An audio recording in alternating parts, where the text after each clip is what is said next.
Hey everyone, how's it going? Welcome back to another episode of Coffee Corner.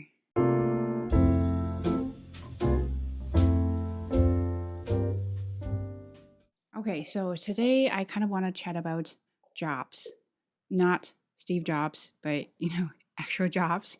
Uh, so the reason I want to talk about it because I definitely feel a lot of improvement of my mental health since I switched to this job.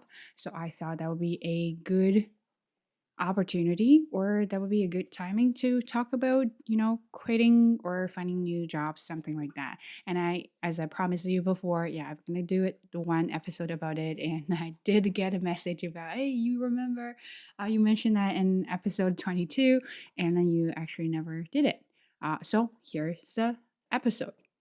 The reason I want to talk about why to quit or how to quit, not how to quit, but let's say why to quit, is sometimes we do have the moment that we feel like we just don't like our jobs and we want to just give up. But why does that moment happen? Or is that true that we really want to quit a job? Or it's just, us complaining about reality, about our life, or we're being bored or something else. So let's talk about that. I do have my notes ready here, so sometimes I may have to look at it just because this is sort of topic that I'm not very familiar with, but I really want to try it. And of course, if you hear noises, and that's because my dog is eating his treat. Anyway, so when I had my job, when I started my job in September last year, I actually really enjoyed it. It was quite challenging, of course. That was my first time teaching uh, 80 students in total, no, 80, 40 students in total, and being in a full-time class, and everything was online. I've never met my students before. So I basically started everything with the new stuff, and then they never gave me orientation or any formal training about how to do that. So I was learning everything by myself, which is fine. I liked it. I thought, I would challenge myself. Why not? And then I learned a lot. Thanks there. However, I realized that after a while, I started being very stressed and anxious, and my mental health was definitely in an unstable state. Ow, ow.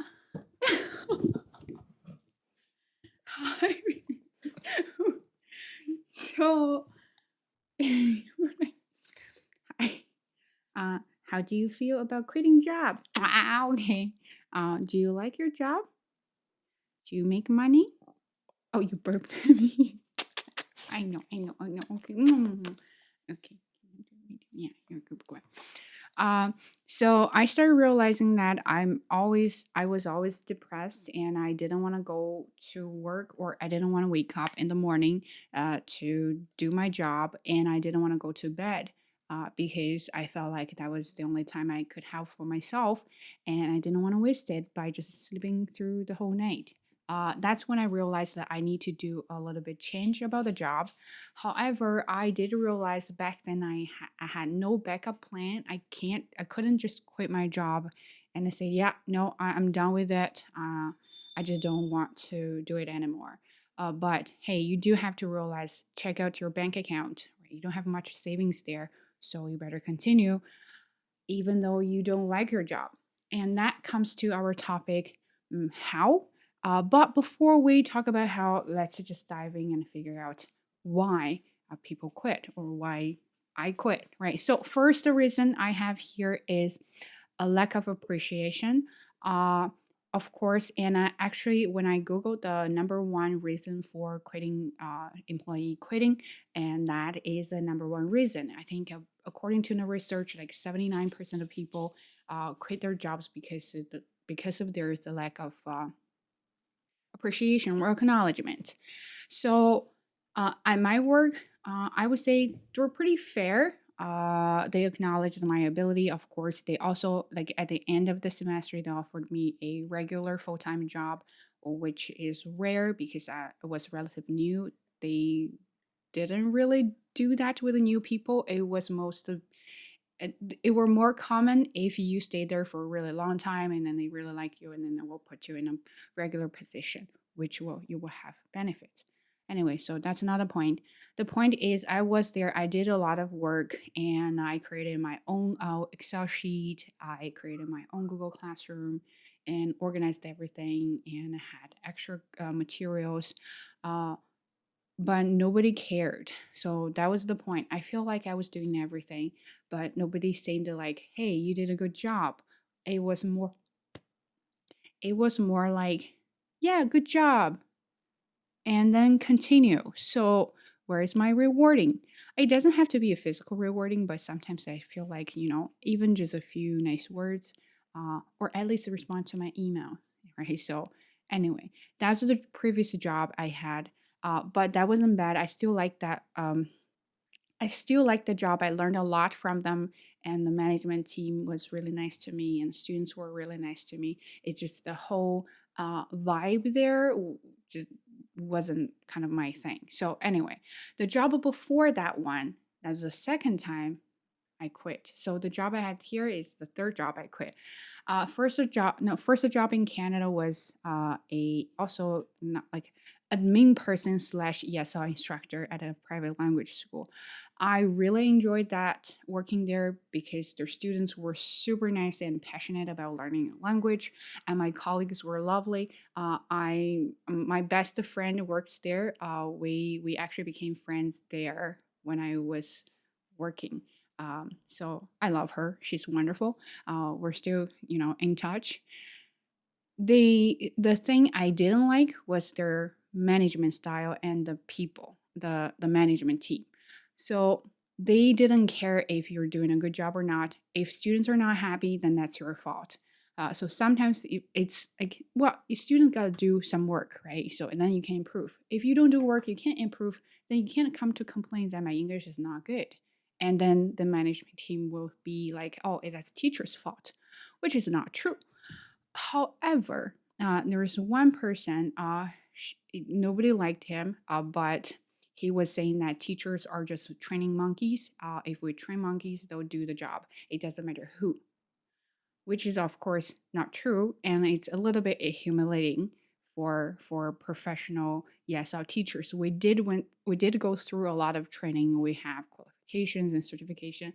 Uh, it's not like you can find a random person and who can do this job, right?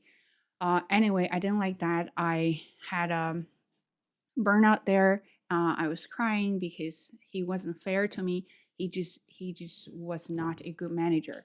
He can't do not organize a job, right? So anyway, and then when there's an opportunity coming up, and you know what? I said, yeah, I'd like to help you here, but you're not gonna move on. So, well, we'll talk about that part later on.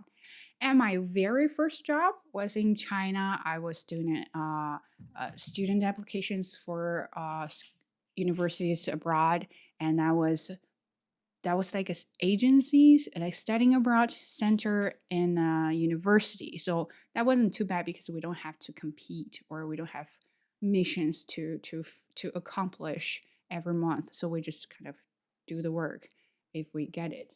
And then that's the job I really didn't like, and I never wanted to be like that kind of person. It was just depressing, and then I don't see any values in my job, and also everything you did was not appreciated by your boss, and your boss was trying to harass you by giving you more work. And I remember my boss told me to do some free work for him, taking care of the young kids, and I said I didn't like those. I don't like kids, and then he was like, "Oh, what about your kid?" Well, first of all, I don't have kid. Second of all, my kid is not in your school, so I don't care, right?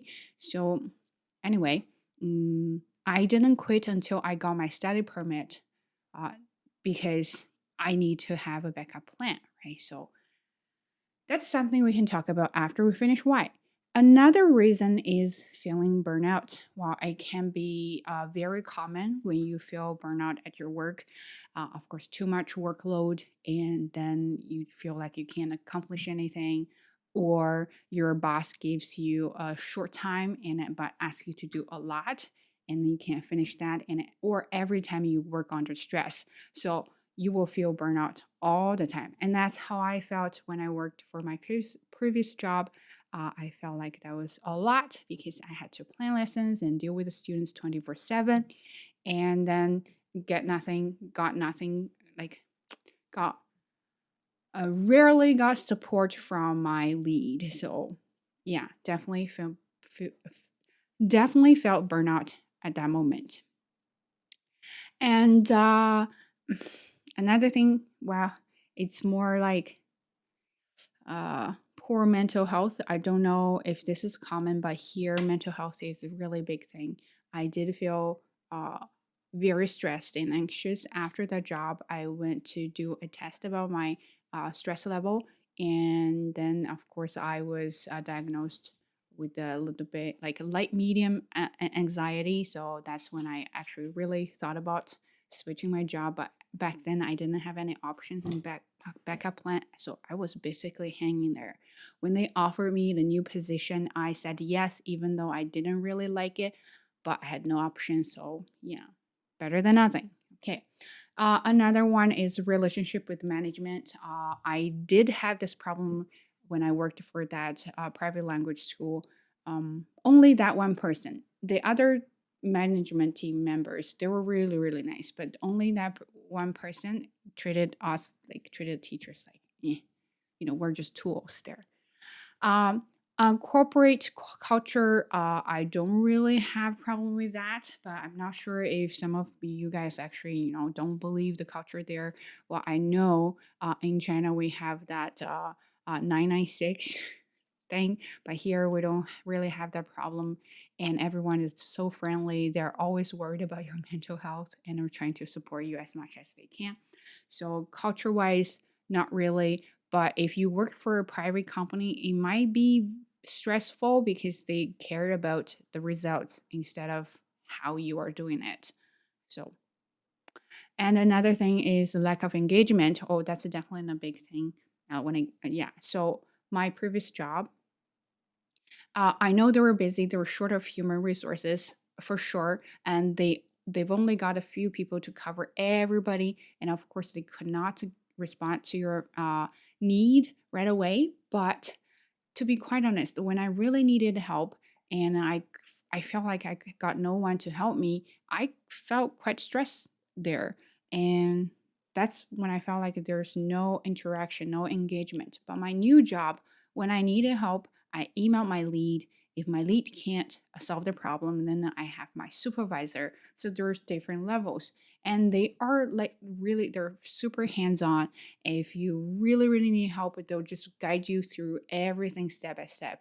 Super detailed, super supportive. So that's when I feel like if I make mistakes, it's not big deal because they are here to cover your butt, right? So now that's why I feel lighter doing my new job, and I feel better doing my new job because I can just fully focus on planning lessons and managing class and talking to my students.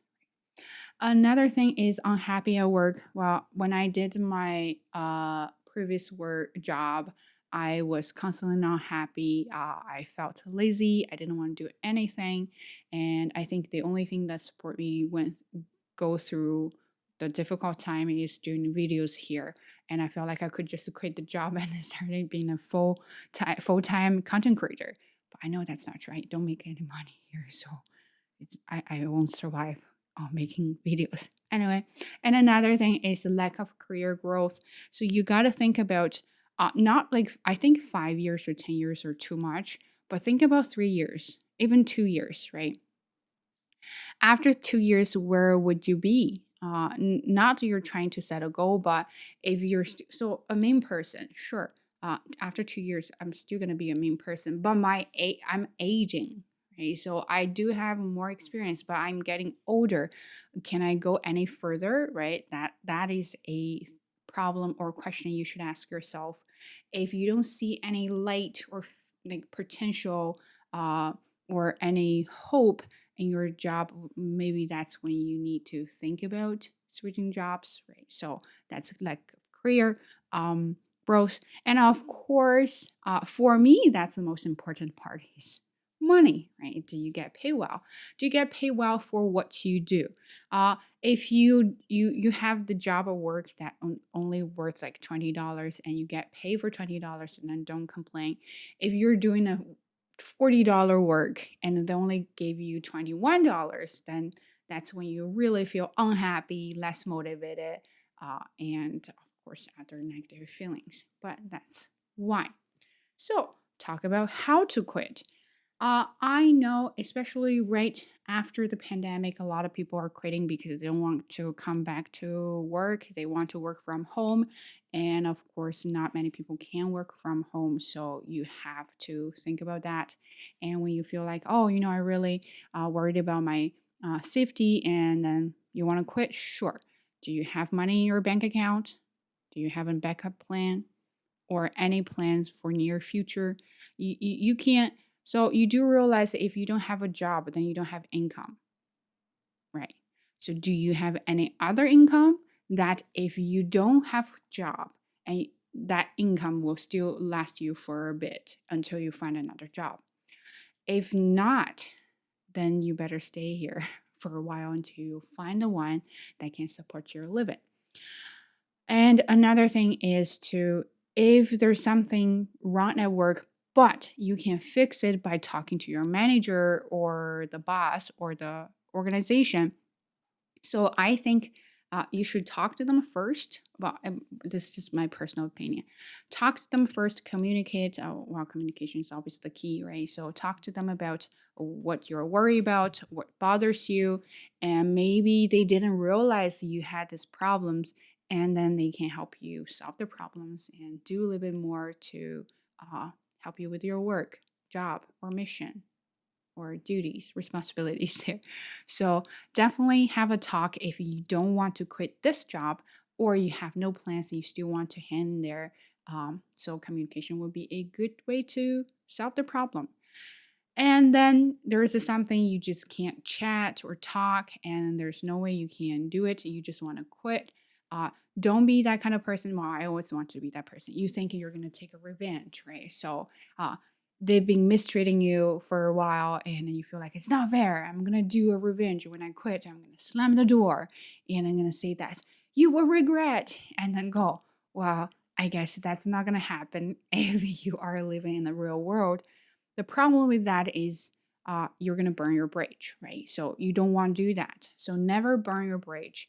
Even though you're so angry about your bosses or the whole organization or company, uh, never do that, because if you want to work in a similar or same field, uh, it's a small world and they all have connections. They can talk something bad about you. Even that's not true, but that can happen. So never burn the bridge. You want to be nice to your bosses or to your manager when you leave. Talk to them nicely and then tell them why you quit, but maybe not too honest, right? So you can say, oh, I really hate this company, I want to quit. But think about something like, hey, I do have a personal matter I need to take care of. And this is a really great company. I love working here. However, I do think it's time for me to move on. Something like that. But don't say something, I hate you guys and I'll never work here. Wow, you're basically burning a bridge. And also, I don't know about a work environment or work ethics in China, but here you do need a reference from your previous employment. So you want to be nice to your bosses, and when you find another job, they're going to ask you for like 2 or 3 references, and you're going to have to talk to your boss, say, hey, can you write a reference for me? And they're going to be like, nope, right? So you don't want to be that guy. So never burn a bridge. And also, when you want to quit, if you do have a plan, but just don't have a plan, just haven't had a plan yet, maybe say for a couple of months or few months, you just don't have it yet, that's okay. But as long as you know where you want to go and you're working toward it, and that's fine. If you have no plan, you don't even know what to do in the future, and it is a really bad idea to quit a job you have not, because nowadays employment is pretty competitive, right? So in any fields, I would say that. But that is something I was thinking about myself. I'm definitely no one close to an expert, but I highly encourage you, if you really want to quit your job, think about why first and then think about how. And think about, when you think about why, think about if you have any solutions to it. Do you have to do it? If there's no choice left to you and you just got to do it, sure, do it in a nice way. Don't be an asshole, because when you are being an asshole, you basically harass yourself for the future potential career. So never do that to it. And that's pretty much everything. I don't think it's a long video, but it's a nice video to talk about. Finally I can vent it out. And by the way, the last thing I would say is, everybody around, my close friends, my best of friends, and my coworkers, uh, and we're still in touch. And my family, even my parents, they all noticed that my mood has definitely been lifted a lot. And when I chat, I'm more vibrant and more bubbly, and less complaining or whiny. So they did mention that. That made me really happy, because it made me feel like I made a good decision about switching a job. So if you do feel a positive change when you quit your job, I think that's a good decision you made on your career. I think so. Okay, so that's it. Let me know how you feel about quitting a job, or do you have any concerns, or why do you want to quit a job, or anything you want to share with me. Leave a comment down below. Definitely let me know. And that's everything for today. Stay tuned and see you next time. Bye.